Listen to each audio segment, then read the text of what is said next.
제 이야기를 풀게 된다면 분명 저에게도 잘못이 있다는 화살이 돌아올 것을 알고 있지만 이렇게라도 털어놓지 않으면 병이 날 것 같아서 이야기를 시작해 봅니다. 그래도 저는 나름 끝내주는 복수를 했다고 생각하고 있긴 하지만 역시 남자라는 것들은 하등 쓸모없는 존재임이 분명하죠. 알면서도 왜 이런 삶을 살고 있냐고 물어보신다면 정도 있고 사랑도 있어서라고 미리 말씀을 드리고 싶네요. 사실 인연이라는 게 분명 존재하기도 하잖아요. 무슨 고구마 같은 이야기를 하려고 이렇게 밑밥을 까냐 생각하실지도 모르겠는데 제 이야기가 그닥 고구마스러운 이야기는 아니라는 점 분명히 말씀드립니다. 정말 제 인생에서 가장 통쾌한 복수를 했으니까 제가 이곳에 썰을 풀러 찾아온 게 아니겠어요? 여러분들의 하루에 즐거움을 한 번이라도 선사하고 싶습니다. 구독자 여러분, 세상에 나쁜 짓을 하고 살면 언젠간 부메랑이 되어 돌아온다는 말 잘 아시죠? 제가 거기에 딱 맞는 이야기를 들고 왔답니다. 그러니까 끝까지 들어주시고 저에게 통쾌한 복수 잘했다. 앞으로도 당하지 말고 살아라. 응원 한번 부탁드립니다. 시작부터 전 남편 이야기를 하려고 하니까 참으로 속이 뒤집어지는 것 같습니다만 전 남편의 이야기를 하지 않으면 제 이야기에 구알이 사라지기 때문에 어쩔 수가 없네요. 전 남편과의 결혼 생활은 파경이라는 게 찾아올 거란 예상을 전혀 할 수 없을 만큼 엄청나게 순탄했고 행복했고 아무런 문제가 없었습니다. 저희 부부는 짧다면 짧을 수 있을지 모르겠지만 어쨌든 연애 결혼이라는 것을 했고 서로를 위해 평생을 배려하겠다는 서약까지 하고 결혼을 했죠. 저희 두 사람이 함께하면 어떠한 고난과 역경도 잘 헤쳐나갈 수 있을 것이라 생각을 했는데 결혼 생활이라는 게 그렇게 의욕만 앞서서는 해결되지 않는다는 것을 깨달았어요. 전 남편은 결혼을 하고 얼마 지나지 않아 사업을 해보고 싶다고 말을 했고 전 사실 우리 미래에 큰 걱정이 없었기에 그때는 행복하기만 했었거든요. 전 남편이 사업을 하겠다는 말을 꺼냈을 때 지지하고 응원해주기로 마음을 먹었었는데 현실은 다르더라고요. 매일같이 싸움이 반복되었죠. 전 남편은 사실 대단히도 똑똑한 사람이었고 대학도 알아주는 대학을 나온 인재였습니다. 우리나라에서 대기업 공채에 떡하니 붙어서 사원증 목에 걸고 다니면 학창 시절에 공부 좀 했나 본데 하는 인식이 있기 마련이잖아요. 전 남편 또한 대기업을 다니고 있었고 주변 친구들도 전부 이름만 대면 아, 거기 할 정도로 알아주는 회사에 몸을 담고 있었습니다. 아니면 국가직으로 일을 하고 있거나 더 큰 꿈을 안고 공부에 매진을 하는 사람들도 있었고요. 아무튼 전형적인 엘리트 코스 출신이라 제 주변과는 완벽하게 달랐습니다. 그들만의 리그가 존재하는 건지 뭔지는 모르겠지만 알게 모르게 서로에게 질투심도 조금 있는 듯 했는데 전 남편은 유독 그런 게 심한 사람인 듯 했어요. 연애를 하고 결혼 초반만 하더라도 몰랐던 모습인데 전 남편은 은근히 예민하고 남 잘 되는 꼴을 보면 배 아파하는 성격이었습니다. 거기다가 본인이 최고여야 하고 남들이 본인을 우러러보길 원했으며 아내인 저를 존중하기보다는 부려먹는 사람으로 생각하는 듯 했어요. 전 남편의 절친이라는 친구가 잘 다니던 대기업을 때려치우고 사업을 시작했는데 그 사업이 시기를 잘 타서 엄청나게 대박이 터지게 되었습니다. 그러니까 전 남편이 배가 아팠던 건지 아니면 정말 본인도 해낼 수 있다고 생각을 한 건지 그때부터 저에게 사업 타령을 하기 시작했어요. 그게 결혼을 한 지 2년이 되지 않아서 시작된 타령이었으니 제 결혼 생활에 빨간불이 켜진 거나 다름없었지요. 아무리 생각해도 남 밑에서 일을 하는 건 내 취향이 아닌 것 같아. 우리 부장 말이야. 백으로 들어온 건지 뭔지 할 줄 아는 건 하나도 없으면서 내 공만 가로채 간다니까. 나 이번에 성과급 더 받을 수 있었는데 부장이 중간에서 가로채는 바람에 반으로 뚝 줄었잖아. 그런 건 회사 감사실에 이야기해서 고발하면 안 되는 거야? 아니, 아무리 그래도 당신이 전부 해낸 일인데 이름만 바꿔치기 하는 건 아니지. 당신 승진에도 문제가 생길 거고. 사회생활 안 해본 사람처럼 왜 그래? 그런 거 고발했다가는 큰일 나는 건 부장이 아니라 나라고. 밑에 사람이 위에 사람 고발하는 거에 아직 인색한 나라가 우리나라라고. 게다가 남들도 다 그렇게 일할 건데 나만 유난 떤다고 한 소리 들을 게 뻔해. 그러지 말고 나도 민규처럼 그냥 사업이나 할까? 민규 이번에 대박 난 거 알지? 사업이라는 게 한순간에 잘 풀리는 것도 아니고 민규 씨는 딱 좋은 아이템이 시기랑 맞물려서 잘 된 거라며. 이미 포화 상태인 시장에 뭘로 들어가려고 그래. 포화 상태임에도 계속 신생기업이 생겨나는 이유가 뭐겠어. 그 틈을 비집고 들어가도 잘 된다 이거 아니야.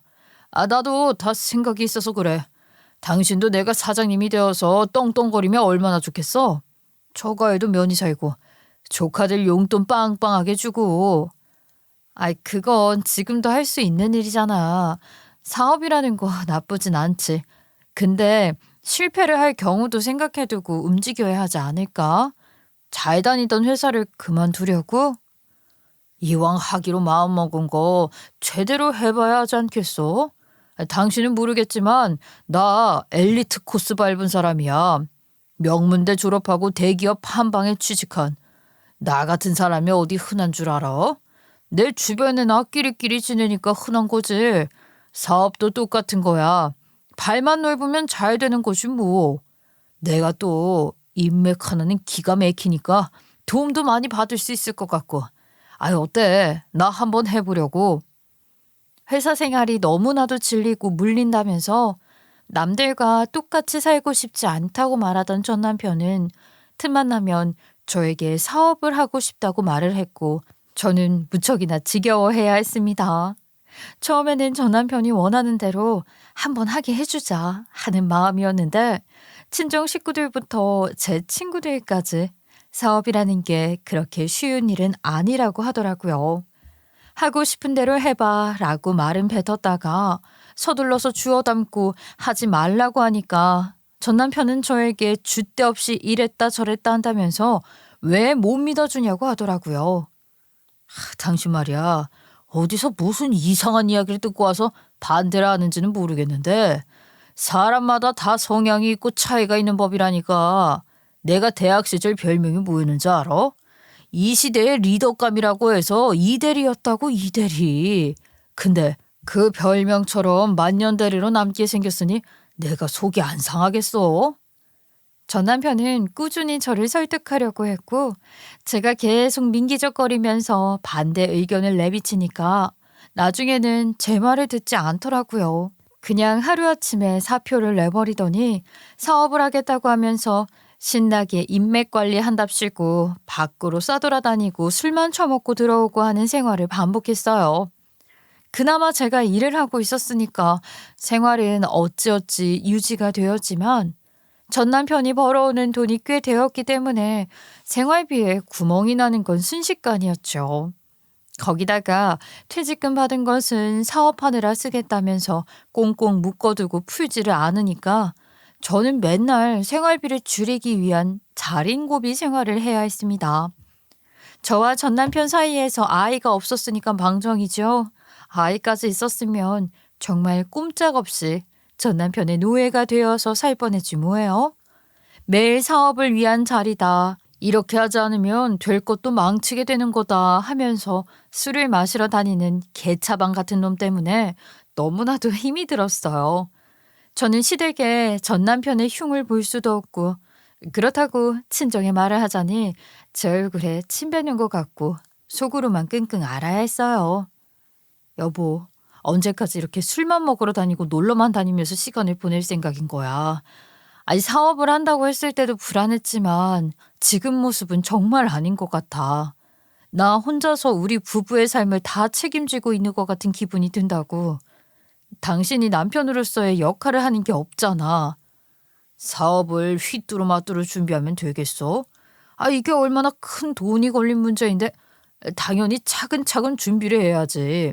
당신 눈에는 내가 노는 것처럼 보여?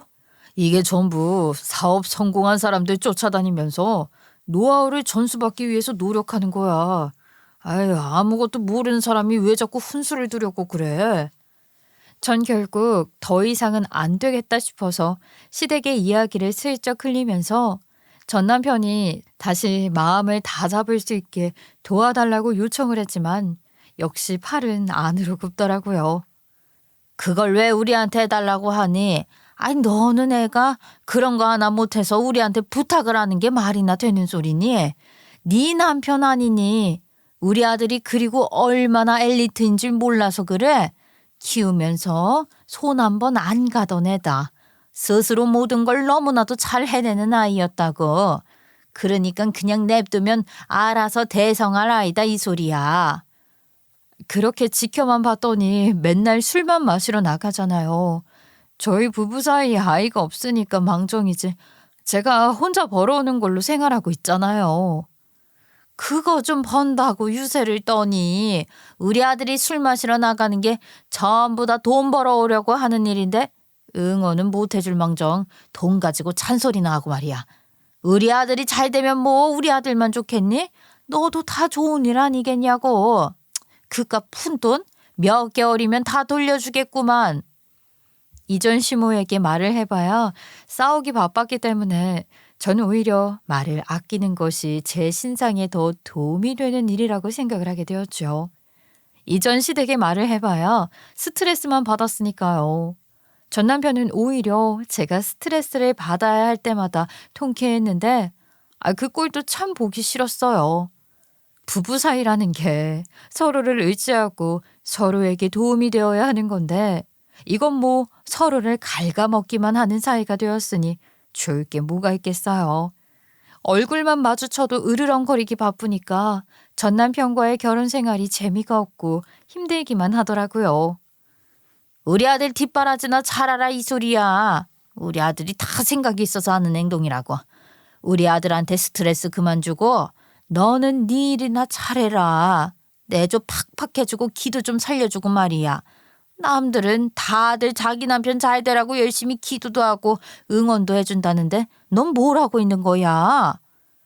전 남편이 하는 일에 더 이상 간섭하지 않겠다고 다짐을 한 이후부터 전 남편은 더 개차반처럼 굴면서 허구한 날 집을 비우기 일쑤였어요. 사업을 시작하긴 한 것 같은데 그게 잘 되는 건지 안 되는 건지 저는 알 길조차 없었으니 얼마나 대화가 없는 부부였는지 느낌이 오시죠? 저에게 이렇다 저렇다 말조차 하지 않은 놈인데 제가 무슨 관심을 주고 할 수 있겠습니까? 그냥 뭐 어련히 지 알아서 하겠지 이런 생각으로 살았지요.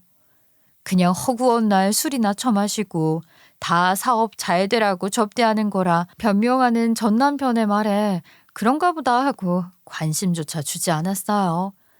전 남편도 제가 잔소리를 끊고 아예 관심을 끊어버리니까 오히려 좋다면서 더 날뛰더라고요.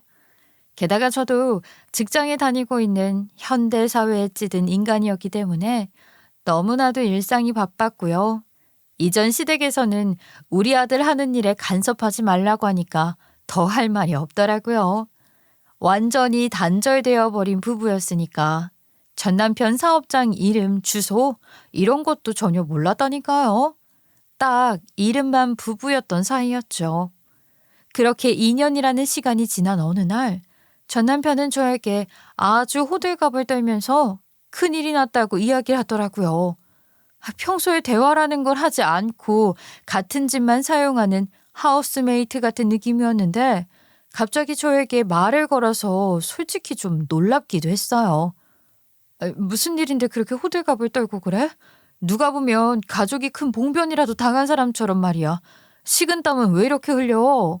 내가 뭐 괜한 일로 이렇게 호들갑을 떨겠어? 아주 망해버렸다고. 내 사업이 망하기 일보 직전이라니까. 나도 이 일이 이렇게 커질 줄 몰랐지. 진짜 미치겠네. 두루뭉실하게 이야기하지 말고 똑바로 이야기를 해봐. 그리고 사업을 하긴 했었던 거야? 난 그동안 당신이 술이나 먹고 다니는 줄 알았지. 나한테 관심이 없는 건 알았지만 이 정도일 줄은 몰랐다. 이런 게 부부야? 됐고 내가 그럼 그동안 무슨 돈이 있어서 술 마시고 접대를 했겠어. 당신한테 카드값 달라고 한 적도 없는데 그동안 내가 놀기만 했을 것 같아. 정말 그렇게 생각했다는 게 실망이다. 나한테 이거 한다 저거 한다 말을 해준 적도 없는데 내가 어떻게 알겠어. 그래서 사업이 뭐 얼마나 어떻게 망했다는 건데 그래봐야 있던 돈만 날린 수준 아니야?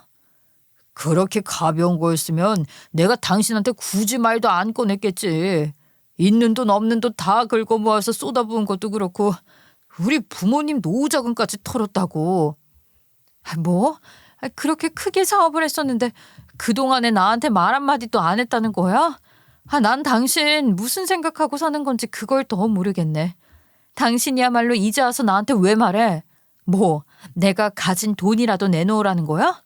나도 먹고 사는 생활비 전부 감당하느라 모아둔 돈 없어. 당신 말 정말 서운하게 한다. 이러니까 내가 당신이랑 대화를 하고 싶지 않았던 거야. 내가 당신을 위해서 이런 생각을 했던 시간이 아깝다. 나는 당신이 가진 재산까지 전부 압류를 당할까 싶어서 위장이혼을 하자는 이야기를 하려고 했어. 뭐라고? 위장이혼? 당신 무슨 재벌가도 아니고 위장이혼을 하자고 말을 해. 그래봐야 당신이 사업으로 빚을 지면 얼마나 되겠어. 수억 원대 빚이라도 졌어? 위장이혼 같은 소리 하지 말고 앞으로 사업 타령 그만하고 취직해서 일이나 할 생각을 해. 당신 경력이면 중견기업 들어가는 거 어렵지 않을 거고 열심히 일하면 충분히 갚고도 남을 수 있잖아. 그래도 일단 빚이 생긴다는 것 자체가 별로 좋지 않은 일이잖아. 수억 원대까지는 아니어도 당신이 가진 재산까지 빼앗기면 어떡해. 우린 뭐 먹고 살아. 당신이 열심히 피땀 흘려서 모은 돈이니까 그거라도 지키자 이 말이야. 전 남편은 저를 볼 때마다 한숨을 쉬면서 푼돈이라도 지키자고 위장 이혼 타령을 했는데 처음에는 조금 겁을 먹긴 했지만 점점 시간이 지날수록 수상해지더라고요. 한두 번도 아니고 제가 같이 갚아 나가자는 식으로 말을 했음에도 불구하고 계속해서 위장이혼 이야기를 하는데 위장이혼이 맞나 싶은 거죠. 하나하나 수상하게 생각하기 시작을 하니까 집에도 자꾸 잘 안 들어오려고 하고 주말이 되면 돈 꾸러 다녀온다고 나가는 것조차 수상하게 보이는 겁니다. 전 남편의 사업이 망해서 손 쓸 수 없을 정도라는데 자꾸 그걸 늘고 물어주는 행동이 말과는 전혀 다르지 않겠어요? 오늘은 또 어딜 나가는 건데. 아니 사업 망해서 죽상이라는 사람이 어딜 그렇게 싸돌아댕기냐고.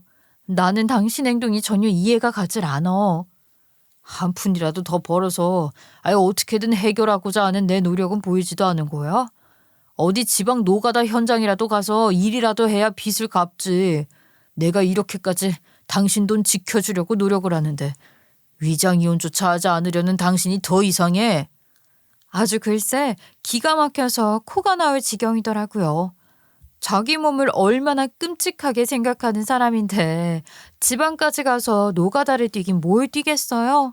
수상함이 계속 지속되자 저도 더 이상은 안 되겠다 싶어서 전 남편 이 인간의 뒤를 밟기 시작했습니다. 그도 그럴 것이 보면 항상 술을 처마시러 가서 술값도 지가 내는 것 같은데 빚 이야기를 쉬지 않고 꺼내는 것도 이상하게 느껴졌죠. 아무래도 저에게 위장이혼을 하자고 할 만큼 단단히 뭔가 숨기고 있는 게 있다는 생각을 지울 수가 없었기 때문이었어요. 주말에 어김없이 제 눈치를 보면서 돈 꾸러 나갔다 올게 하고 나가는 전 남편을 시큰둥하게 배웅을 하고 뒤를 밟기 시작했습니다. 전 남편은 아마도 상상조차 못했을 거예요. 제가 지 뒤를 밟고 있다는 사실을 말이죠. 그런데 글쎄 이놈이 제 예상을 한치도 빗나가지 않게 행동을 하고 있었더라고요. 위장이혼 운운할 때 알아봤죠. 이놈이 글쎄 바람을 피우고 있었던 겁니다. 저는 숙박업소에 신이 나서 룰루랄라 들어가는 전 남편의 목덜미를 잡아챘고요. 전 남편은 사색이 된 얼굴로 저를 바라보더라고요. 기가 막혀서 원. 야, 이 나쁜 새끼야. 너는 이게 사업차 필요한 일이고 돈을 끌어다니는 일이냐? 여자 만나서 숙박업소 들어가면 누가 돈이라도 쥐어주고 그래? 아, 너 혹시 뭐 몸이라도 던져서 돈을 벌어오고 그런 거야? 네 한 몸 희생해서 내 돈으로 빚 갚는데 안 쓰게 해주려고? 너 지금 나를 미행한 거야? 아니, 내가 뭘 어쨌다고 여기까지 찾아와서 그래. 오해가 있는 것 같은데 일단 이 멱살부터 풀고 이야기해봐. 오해? 아주 지랄을 한다 똥을 싸요. 왜? 상간녀 앞에서 멱살 잡힌 게 쪽팔려서 그래? 바람 피운 놈이 뭘 잘했다고 큰 소리야. 전 남편은 오히려 저에게 손 놓으라면서 버럭거리고 상간녀는 당당하게 제 눈을 빤히 쳐다보는데 아주 열이 뻗쳐서 이성을 잃겠더라고요. 아무리 대화가 단절되고 서로에게 관심이 없다고 한들 부부 사이에 바람이라는 건 예의가 아닌 행동이지 않겠어요? 당당한 상간녀에게 열이 받아서 뺨이라도 진짜 한 대 갈기려고 손을 치켜들었는데 전 남편이 화들짝 놀라면서 저를 막아서더라고요. 지금 뭐 하는 짓이야? 뭘 잘했다고 이 여자의 앞을 막아서서 편을 들고 그러냐고. 당신이 지금 하는 행동 아주 선 넘는 행동인 거야? 그러길래 내가 이혼하자고 말을 했잖아. 이 여자 내가 진심으로 사랑하는 여자야. 내가 결혼을 한 뒤에 만나서 그렇지 당신과 결혼하기 전에 만났으면 이 여자와 결혼해서 자식도 낳고 알콩달콩 살고 있었을 거라고. 내가 사랑하는 여자에게 상처 주지 마. 정말 그 순간 너무나도 기가 막혀서 억소리도 안 나오더라고요. 이 자식이 정말로 미친 게 틀림없다는 생각이 절로 들었다니까요. 마누라 앞에서 상간녀의 편을 드는 게 올바른 행동일 리 없잖아요. 도덕적이지 못한 행동을 하면서 뻔뻔하게 구는 게 정말. 당신 나랑 몇 년을 부대끼면서 살았는지 알아? 사업 타령하면서 생활비 한 푼 안 보태고 나한테 기생한 게 벌써 3년을 훌쩍 넘은 건 알고 있냐고. 당신이야말로 진정한 기생충이지.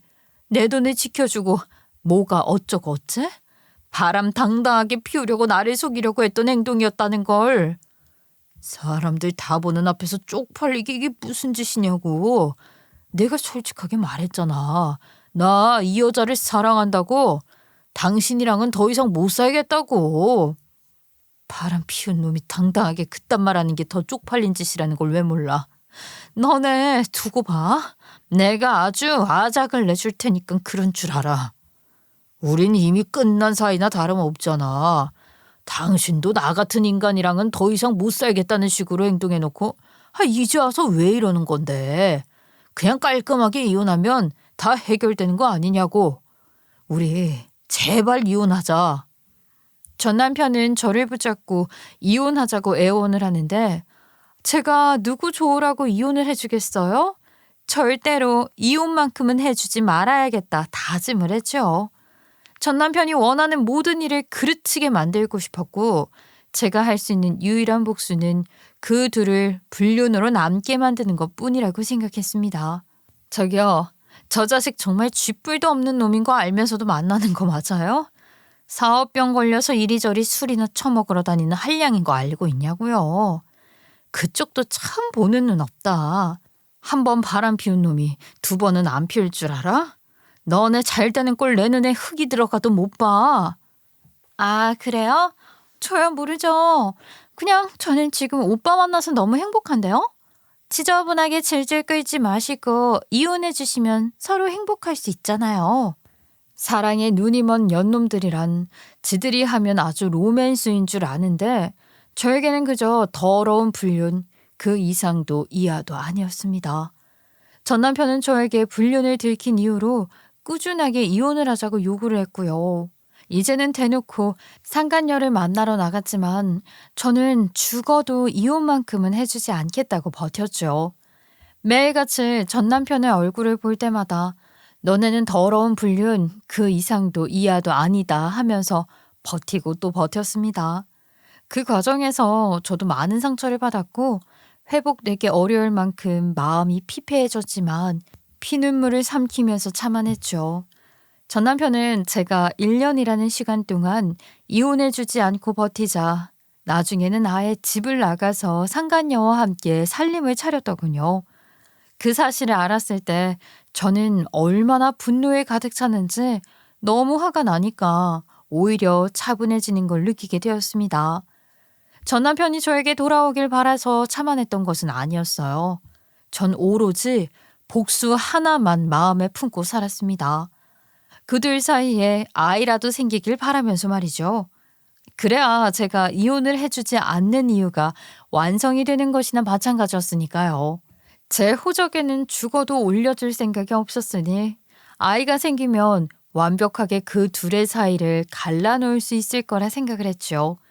제가 받은 상처만큼 전 남편 또한 상간녀 또한 상처를 받길 바라고 또 바랐습니다. 전 남편과 상간녀의 아이가 사생아로 크길 바라면서 기다렸는데 버티고 또 버티다 보니까 무뎌지고 지치는 건 오히려 제 쪽이더라고요. 전 남편은 저에게 돈을 한 푼도 가져다 주지 않았고요. 전 남편의 사업체 이름은커녕 무슨 직종인지도 모르는 상태로 2년이라는 시간이 더 흐르게 되었습니다. 그리고 그들 사이에는 드디어 제가 바라고 바랐던 아이가 생겼어요. 아이가 생기자마자 그들은 발등에 불이라도 떨어진 것처럼 저에게 찾아와서 제발 이혼을 해달라고 빌고 또 빌었지만 저는 콧방귀만 뀌었습니다. 전 남편이 유책 배우자였기 때문에 이혼 소송도 먼저 걸 수 없는 상황이었으니 상간녀의 배가 불러오기 시작하면서 다들 저를 붙잡고 애원을 하더라고요. 특히나 이전 시어머니까지 저를 찾아와서는 빌기 시작하는데 그만큼 통쾌한 일도 없었습니다. 너네는 이미 별거 중이고 다 끝난 사이 아니겠니? 우리 아들이 너한테 돈을 가져다 주는 것도 아니고 둘이 같이 사는 것도 아니고 말이야. 거기다가 내 손주를 사생아로 키운다는 건 절대로 안 될 일이다. 용서해달라고 말하지 않을 테니 깔끔하게 이혼만 해주렴. 제가 왜 그들이 행복하길 바라면서 이혼을 해줘야 하죠? 불륜의 씨앗이 잘 자라면 얼마나 잘 자라겠어요. 평생 사생아로 커야죠. 그게 부모가 주는 업보라고요. 제가 이전 시어머니에게 막말을 뱉자 이전 시어머니도 화가 났는지 제 머리채를 붙잡으며 나쁜 년이라고 소리를 지르는데 저도 같이 맞불로 머리채를 아주 쥐어뜯었어요. 누가 누구 보고 나쁜 년이라고 하는 건지 정말 나쁜 사람이 정작 누구인데 피해자에게 그런 소리를 하는지 제정신이 쏙 빠지는 것 같았죠. 서로 한 주먹만큼 머리채를 쥐어뜯고서야 싸움이 마무리가 되었죠. 결국 시간이 지나면서 제가 더 미련하다는 이야기를 듣게 되었고 주변에서 저에게 손가락질을 하는 것 같은 느낌을 지울 수가 없었어요. 저는 점점 작아지게 되었고 이렇게 살다가는 제가 먼저 요절을 하고 말겠다는 생각이 들더라고요. 결국에는 전 남편에게 전 재산을 내놓겠다는 각서를 쓰라고 요구를 했고요. 그러면 이혼을 해주겠다고 덧붙였더니 전 남편이 아주 신나서 각서를 쓰더라고요. 그래, 네 재산이 얼마나 되는지 모르겠지만 사업도 망했다 하더니 남은 재산까지 나 주고 나면 그 여자랑은 뭘 먹고 살려고 그러니? 거기다가 애까지 생긴 마당에 정말 대책 없는 놈이야 너. 그런 식으로 여러 사람의 인생을 망하게 하면 안 된다고. 그런 걱정까지 할 여유가 있는 거야? 걱정해줘서 고마운데 더 이상 그런 걱정도 필요 없어. 내가 알아서 잘 먹고 잘 살 테니까 그런 줄 알아. 어떻게든 되겠지 뭐. 사람이 그렇게 쉽게 죽는 건 아니라고. 이혼 서류에 도장을 찍고 나서 알게 된 것인데 전 남편이 글쎄 그 상간녀와 살고 있는 집부터 시작해서 자기가 가지고 있는 재산 전부를 그 여자와 이전 시댁 명의로 돌려놨더라고요. 사업체요? 저는 아예 이름도 구경하지 못했습니다. 그냥 모든 것들을 전부 전 남편의 명의로 해둔 것이 없었기 때문이었어요. 이전 시댁과 상간녀의 명의로 되어 있었으니까 저야말로 전 남편에게 받은 재산이 하나도 없었고요. 받을 수 있는 것도 없었죠. 네, 저는 몇 년을 기다려 복수를 하겠다고 다짐만 해놓고 받은 거 하나 없이 그들이 원하는 대로 이혼을 해준 모질이었습니다. 사실 이혼을 해줄까 말까 고민을 하던 시기에 아주 지루한 일상을 보내고 있었는데 제가 이혼을 해주겠다고 결정적으로 마음을 돌리게 된 것은 친정 부모님 때문이었어요. 모든 소식을 알게 된 친정 부모님께서는 저에게 제발 더러운 꼴 그만 보고 이혼을 해주라며 눈물로 읍소를 하셨거든요. 나는 우리 딸이 이 힘든 일을 계속 겪고 있어야 한다는 게 너무나도 견디기 힘들어. 왜 이혼을 해주지 않는 거니? 더러운 꼴 왜 계속 보려고 하냔 말이야. 그러지 말고 하루빨리 이혼해서 우리 딸도 새로운 인생 찾아가자, 제발. 엄마는 너를 이렇게 힘들게 하려고 낳은 게 아니라는 걸 알아줬으면 해. 우리 딸은 분명 더 좋은 남자 만나서 보란 듯이 행복해질 수 있을 거다. 나는 그렇게 될 거라고 믿고 있어. 더러운 꼴 보면서 붙잡을 이유 하나 없다. 재산 한 푼 안 주려고 전부 돌려놓은 놈인데 뭘 더 가져갈 게 있다고 계속해서 붙잡고 늘어지려고 해. 이만하면 오래 버텼다. 이제 그만 놔줘라. 저에게 좋은 사람 소개시켜주겠다고 하시면서 전 남편과도 별거를 한 지 2년이라는 시간이 지났기 때문에 계속해서 저를 말리셨어요. 제발 이혼을 하라고 말을 하시는데 저도 불효를 하는 느낌이라 이혼해야겠다 싶더라고요. 저는 이혼을 하기로 하고 전 남편에게 협의 이혼 서류를 보냈는데 글쎄 협의 이혼을 하는데도 한 달이라는 시간이 걸리더라고요. 저는 그동안 일부러 보란 듯이 온갖 소개팅이라는 소개팅은 다 나가기 시작했어요. 저도 보란 듯이 새 삶을 살기로 결심을 했기 때문이었죠. 이혼이 확정되는 날 법원에서 상간녀와 팔짱을 끼고 하하호호 웃으면서 가는 전 남편의 뒷모습을 바라보면서 언젠가는 불타는 복수를 하겠다고 다짐하고 또 했습니다. 저는 그날 바로 전 남편과 관련된 사진들부터 시작해서 연애 때부터 쭉 간직해온 모든 물건들을 전부 태워버렸어요. 이혼이 완료되자마자 소개팅을 했었던 남자에게서 연락이 왔는데 정말 수줍게도 저를 다시 만나보고 싶다고 하더라고요. 사실 소개팅을 했을 당시에는 큰 매력을 느끼진 못했었는데 이 사람도 저처럼 전 부인에 대한 아픔이 있는 사람이었거든요. 서로 친구처럼 가볍게 지내자고 하길래 그렇게 만나기 시작을 했는데 3개월 정도 서로의 아픔을 공유하면서 이야기를 하다 보니까 저도 모르게 정이 가더라고요. 그래서 저희는 연애를 시작하기로 했고 연애와 거의 동시에 동거를 하기 시작했습니다. 둘 다 아픔이 한 번씩 있는 사람이다 보니까 재혼은 신중하게 해야 한다고 생각을 했고요. 그래서 동거를 통해 같이 살 만한 사람인지 아닌지 확인을 해보기로 한 것이었죠. 아픔이었기에 물어보기에는 조금 어색하긴 하지만 이혼을 한 이유에 대해 서로 이야기를 나누게 되었는데 이 남자의 전 부인은 노름에 미쳐있는 사람이었다고 하더라고요. 가지고 있는 재산도 전부 노름으로 탕진을 했고 더 이상 같이 살 수 없어서 이혼을 했다고 하는데 참 남일 같지 않게 느껴지더라고요. 저나 이 사람이나 서로의 아픔을 가볍게 여기지 않고 보듬어주면서 그렇게 하루하루를 버텨가기 시작했어요. 처음에는 동거를 얼마나 할 수 있을까 걱정이 되었었는데 1년이라는 시간이 훌쩍 지났고 같이 살면 살수록 서로가 참 잘 맞는다는 느낌을 받았습니다. 저희는 결혼식을 따로 올리지 않고 혼인신고를 하게 되었어요. 양가 부모님들만 간단하게 식사 자리를 가지며 언약식 같은 걸 진행하고 축하받고 혼인서약을 했죠. 딱 한 가지 저희 결혼 생활에서 조금 불편했던 것이 있었다면 서로의 직장이었는데요.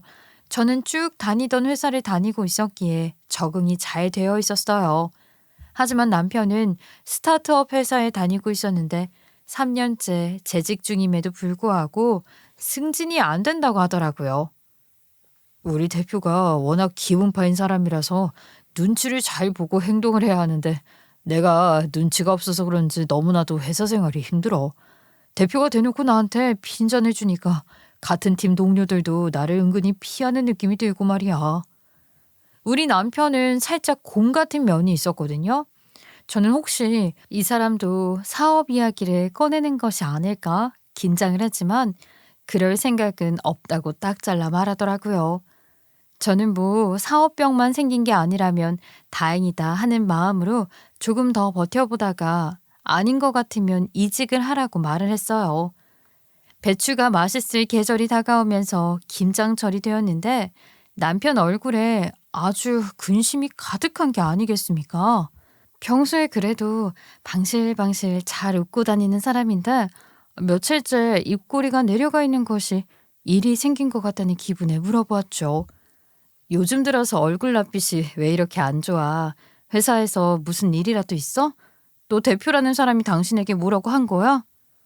내가 아무래도 대표한테 술을 먹고 실수를 한 것 같아. 자꾸 마음에 걸려서 출근할 때마다 심장이 콩닥콩닥거려. 실수? 당신처럼 말이 없는 사람이 무슨 실수를 할 게 있다고. 나한테 말해봐봐. 별거 아닌데 당신 혼자 오버하는 걸 수도 있잖아. 아니, 지난번 회식 때 말이야. 김장을 좀 할 줄 아냐고 물어보길래 그런 거 해본 적 없다고 했더니 혀를 끌끌 차면서 나한테 쓸모없는 인간이라고 하잖아. 아니, 갑자기 웬 김장? 회사 다니면서 김장도 할 줄 알아야 하는 법이라도 있대? 아유, 당신네 대표 진짜 이상한 사람이다. 나도 그냥 속으로 이상한 질문을 하시네 하고 말았는데, 글쎄, 다른 직원이 김장하시냐고 자기가 돕고 싶다고 말을 하면서 분위기가 이상해진 거지. 대표님 김장 언제 하세요? 하면서 다른 직원들까지 전부 합세해서 너도 나도 김장하러 가겠다고 하는 게 아니겠어.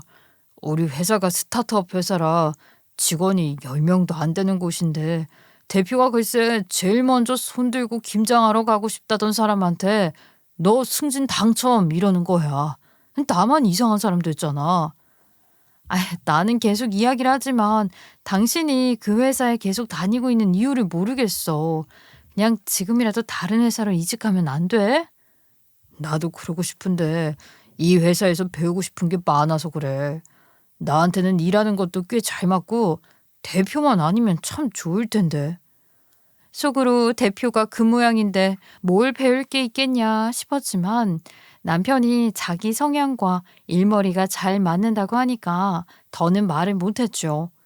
남편은 발을 동동 구르면서 어떡하지 하며 하루하루를 보내다가 회사 동료의 도움으로 대표가 김장하는 날을 알아왔더라고요. 대표의 집에서 한다고 했다면서 혼자 다녀오겠다고 말을 하는데 제가 어떻게 남편 혼자 그 구렁텅이에 집어넣을 수 있겠어요? 다른 동료들은 자기가 할 줄 모른다고 전부 와이프를 대동해서 간다고 했더라고요. 저는 뭐 남편이 고생을 하는데 그 정도도 못 해주겠냐 싶었고 날이 주말이기도 하길래 날아가서 도와주겠다고 말을 했죠. 남편은 정말 감동 먹은 얼굴로 저에게 고맙다고 했고 저는 괜히 마음이 뿌듯해졌어요. 대표가 살고 있다는 아파트 앞에 도착을 했는데 입구부터 으리으리하더라고요. 아주 공동 현관 입구에서 느껴지는 고급 부자재가 대박이었어요. 이런 집에서 한번 살아보면 소원이 없겠다 싶을 정도로 아주 고급진 곳이었어요. 대표가 살고 있다는 층수에 도착을 하자 현관문이 떡하니 열려 있는데 직원들은 전부 다 온 건지 신발도 넘쳐나더라고요. 웬 아주머니께서 나오셔서는 인사를 하더니만 김장하러 온 거 맞냐면서 거실로 안내를 하는데 대표네 가족이라도 되나 했더니만 공순한 태도를 보이는 거 보니까 아닌 것 같더라고요. 신발도 정리하고 거실로 안내를 해주는데 폼이 딱 일을 하시는 분인 것 같다는 느낌을 받았죠. 아니, 이렇게 일을 하는 도우미도 있는데 왜 회사 직원들을 데리고 김장을 하겠다는 건지 딱 봐도 갑질의 느낌이 넉넉히 나길래 전 속으로 이를 갈았죠. 우리 남편에게 꼽을 준다는 대표에게 저도 여시나 한번 선사해볼까 싶어서 몰래 사진을 찍어서 휴대폰에 저장을 해두었습니다. 무슨 일이라도 생기면 나중에 갑질 제보라도 한번 시원하게 해보려고요. 직원들끼리 어색하게 둘러앉아서 핑크색 고무장갑 하나씩 끼고 절인 배추를 보는데 양이 진짜 어마어마하게 많더라고요. 알고 보니 대표네 처가 시댁 식구들 몫까지 전부 직원들에게 하라고 했다는데 더 웃긴 게 대표랑 대표 부인이라는 사람은 코빼기도 안 보이는 거예요. 집주인이 없는 상태에서 집 구경을 하기도 좀 그렇고 그렇다고 가만히 앉아서 절인 배추 구경하기도 좀 그렇고 집집마다 양념하는 법도 서로 다르니까 누가 하나 먼저 나서지도 않았고요. 저는 지루하게 앉아 있었는데 순간 남편이랑 직원들이 벌떡 일어나더니만 대표님 안녕하세요 하고 90도로 인사를 하더라고요. 아니 요즘 시대에도 뭐 대표한테 90도로 직각 인사를 하나 싶어서 저 또한 몰래 사진을 하나 또 찍어뒀죠. 그런데 글쎄 기가 막히게도 안방문을 열고 나온 사람이 전 남편이지 뭡니까. 제가 너무나도 어이가 없어서 허 하고 크게 웃었더니만 직원들이며 남편이며 전부 저를 쳐다보더라고요. 남편도 제 얼굴을 보더니만 눈살을 찌푸리면서 상당히 어이없는 얼굴을 하고 있는 게 아니겠어요? 네가 여기 왜 있냐? 우리 직원들 데리고 김장김치 좀 마련인데 여기 나타나서 뭔 짓거리를 하려고 그래? 다들 무슨 일인지 몰라서 어리둥절해하고 있는데 저도 맞받아쳤죠. 야, 네가 여기 회사 대표야? 사업 쫄딱 망했네 뭐네. 다 구라였어. 아주 그냥 처음부터 끝까지 나를 속여먹긴 하고 뭐 하나 진실된 게 없었어. 그걸 믿은 네가 잘못인 거지. 그러길래 왜 나를 믿고 그러셨을까? 평소에는 믿어주지도 않더니만 그런 거짓말에는 잘 속아 넘어가더라. 이게 말이면 단줄 하나. 직원들 데리고 김장하는 네 인성도 알만하다. 주말 수당은 주고 일 시키는 거야? 회사 대표라는 게 그래도 돼? 이제 알겠네.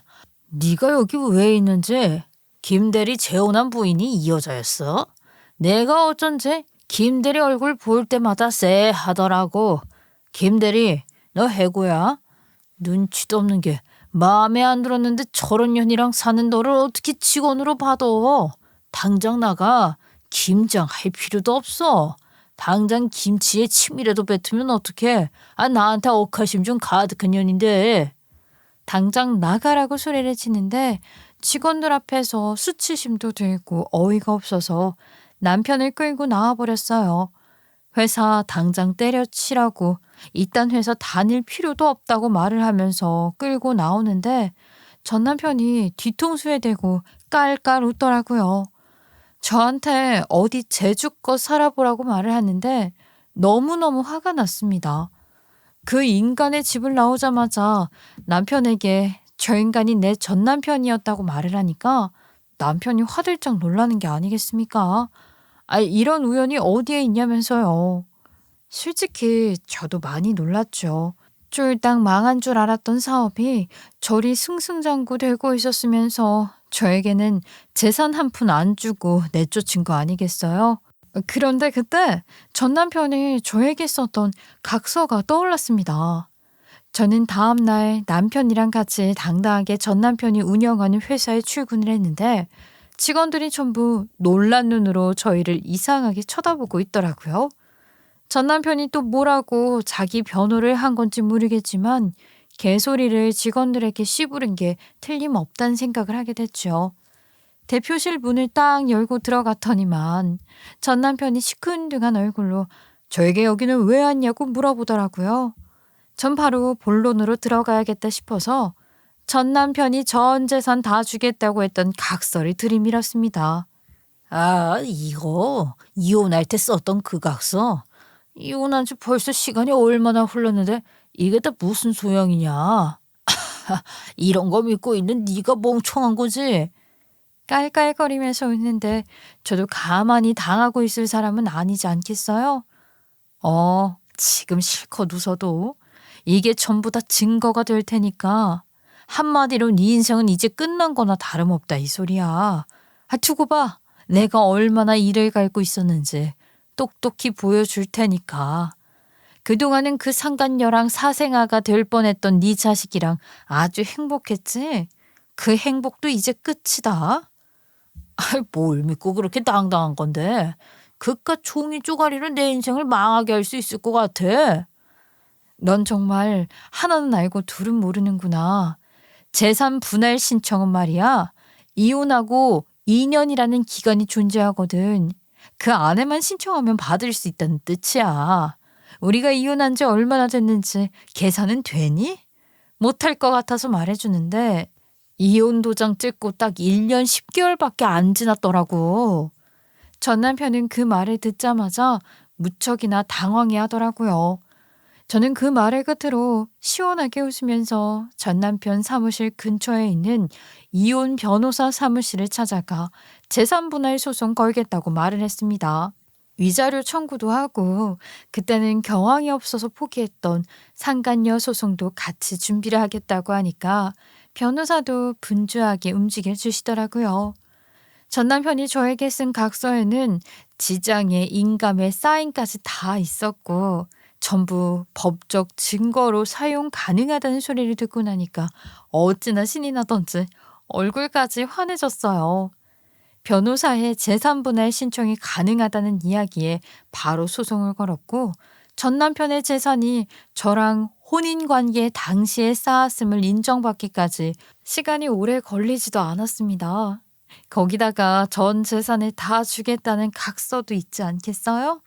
위자료에 상간녀 소송까지 걸었더니 둘 다 정신을 못 차리는데 이날을 위해 여기까지 달려온 건가 싶더라고요. 그리고 거기서 끝나면 서운하겠지요. 제가 그날 찍었던 갑질 사료까지 전부 다 유포를 해버렸더니 불매운동까지 일어나기 시작했어요.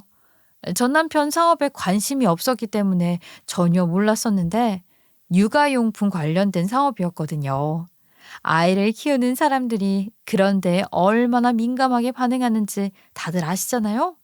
세상 갑질이랑 갑질은 다 퍼졌는데 누가 사려고 하겠어요? 당연히 불매운동에 들어가게 되었고 전 남편의 사업 매출은 난리가 났지요. 회사 매출은 순식간에 바닥을 치지 저에게 물어줘야 할 돈은 어마어마하지. 그동안 사칠한 사칠을 다 하고 살았던 그들이 무슨 돈이 있었겠습니까? 저에게 따로 연락이 와서는 천천히 갚아 나가겠다. 기다려달라 하는데 됐고 일시불로 내놔 하면서 강짜를 놓았어요. 결국에는 하다 안 되겠는지 이전 시댁 식구들까지 등장해서 한 번만 봐줘라 애원을 하는데 제가 한 번 당했으면 됐지 2번 당하게 생겼냐고요. 저에게 그딴 상처를 입힌 사람에게 왜 그런 자비를 베풀어야 하는지 모르겠는데요. 이혼할 때 하하호 웃으면서 저 따위 무서울 거 하나 없다고 했던 인간들인데 이렇게 역으로 당하니까 미치겠죠.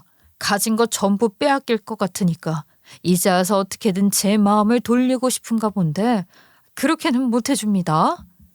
결국에는 전 남편 사업은 빚더미에 앉게 되었고 전 남편은 저에게 집도 팔고 회사도 팔아 돈을 물어줘야 하는 상황이 되어버렸어요. 저는 이때다 싶어서 전 남편에게 회사를 저에게 넘기라고 그러면 내가 재산 분할 받은 걸로 치겠다고 했더니만 머리를 막 굴리던 그놈이 알겠다고 하더라고요. 회사는 어차피 망해가고 있었으니까 그렇게 교환을 하는 게 본인에게는 더 이득이라는 생각이 들었나 봐요. 그렇게 회사는 우리 남편이 대표로 앉게 되었고 상호명이며 뭐며 다 바꿔버렸죠. 불매운동을 시작한 와중에 그 상호명 그대로 가지고 갈 사람이 몇이나 있겠습니까? 네임밸류가 조금 아깝긴 했지만 가라앉는 배에 굳이 탑승할 필요가 없었으니까 쿨하게 버려버렸어요. 그간 유지했던 거래처들은 전부 거래를 유지한 채로 대표만 딱 바뀌게 되었으니까 물건의 품질은 유지가 되었고 이미지만 싹 바뀌게 되었어요. 갑질로 인해서 회사 대표가 경질되었다는 기사부터 주변의 도움으로 뿌리게 되었고 다시 회사 매출은 서서히 오르기 시작했습니다. 전 남편에게 재산 분할을 받은 걸로 치겠다고 했지만 위자료랑 상간녀 소송까지는 퉁 쳐주겠다고 안 했잖아요. 바로 소송전에 돌입했죠. 저는 위자료 5천에 상간녀 소송으로 3천이라는 돈을 더 받아냈고 총 8천만 원의 돈을 받을 수 있었습니다. 전 남편은 그것도 없어서 집 담보대출 받았다고 하더라고요.